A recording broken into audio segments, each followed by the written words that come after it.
24 के बाद इस देश में चुनाव नहीं होंगे, कौन सा रिप्रेजेंटेशन होगा? मैं आपको गारंटी देके कहता हूं कि 24 के बाद लोगों के कंसेंट से कहा जाएगा कि अब चुनाव नहीं होगा।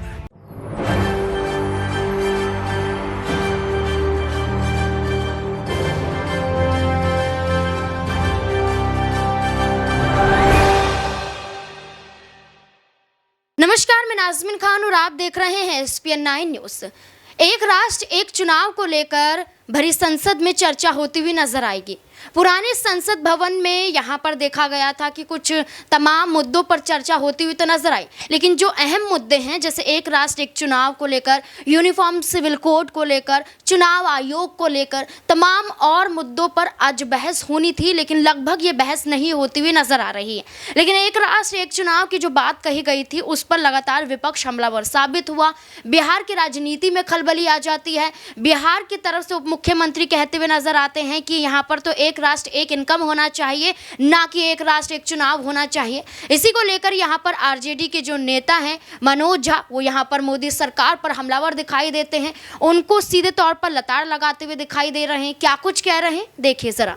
पूरा का पूरा माहौल आपको पॉलिटिक्स से इतर एक लड़ाई लड़नी होगी। शायद 24, मैं बहुत ऑप्टिमिस्ट नहीं हूं, 24 के बाद इस देश में चुनाव नहीं होंगे, कौन सा रिप्रेजेंटेशन की हम बात करेंगे? मैं आपको गारंटी देके कहता हूं कि 24 के बाद लोगों के कंसेंट से कहा जाएगा कि अब चुनाव नहीं होगा। बड़ा खर्चा आता है यार, गरीब देश हैं, अभी G20 में इतना खर्चा कर दिया, इतने बिल बोर्ड लगाने पड़े। अब सब इस लोगों को क्या चाहिए? अब उनके लोग कहते हैं कि ये भगवान ही है। अब जब भगवान खुद ही आ गए हैं तो काहे को चुनाव? लोग कहेंगे चुनाव नहीं होना चाहिए, चुनाव नहीं होना चाहिए। हम 20, 25, 30% लोग कहेंगे यार चुनाव करवाओ तो पाकिस्तान चले जाओ। अब वहां भी चुनाव लड़ लेंगे, इसकी कोई गारंटी नहीं है।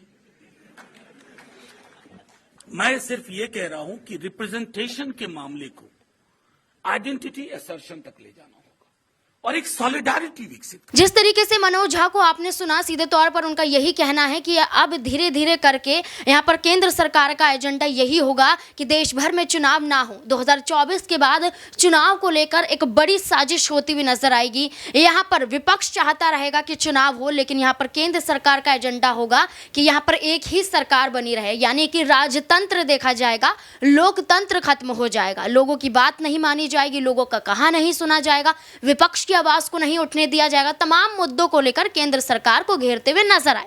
अब एक राष्ट्र एक चुनाव को लेकर आपकी क्या राय बनती है? कमेंट सेक्शन में जरूर बताएं। धन्यवाद।